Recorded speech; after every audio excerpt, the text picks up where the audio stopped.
Today I'm standing here with Keaton Snow, an aviation student at COCC and the Leading Edge Aviation program out here at the Bend Airport.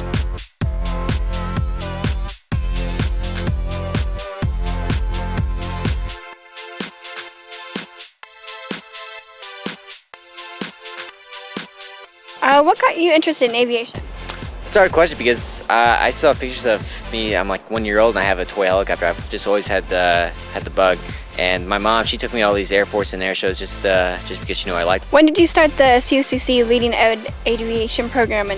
So I started summer term. So I've been doing about 4 months. And what's involved is 5 flight certificate certifications. You go through these certifications to be so you can get entry-level position job as a helicopter pilot. And every day we're typically out flying or doing ground school or doing something.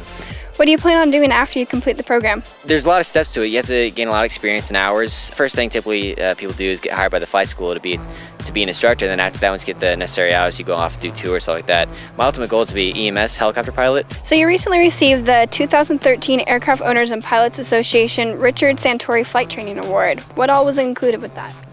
That was a nice reward to get. That was $5,000 to go towards my flight training. They flew me down to Texas for the summit, the convention there, the air show and everything, and they paid for all that. And so I went down there, met the president of the organization, and it was a great adventure. A couple of months ago, you were featured by KTVZ as a student pilot who spotted a wildfire while training with your instructor. Can you tell us a little bit about that?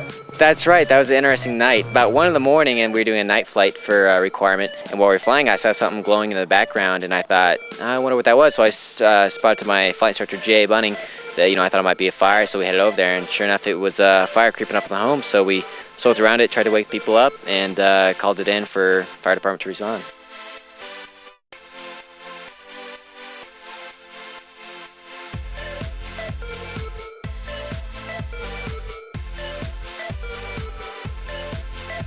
You certainly have some very impressive accomplishments for such a young age. It was a pleasure to meet with you, and I can't wait to hear what you do with your future. Thank you very much. Move it down. Don't anticipate. Eyes outside. Eyes outside. There you go.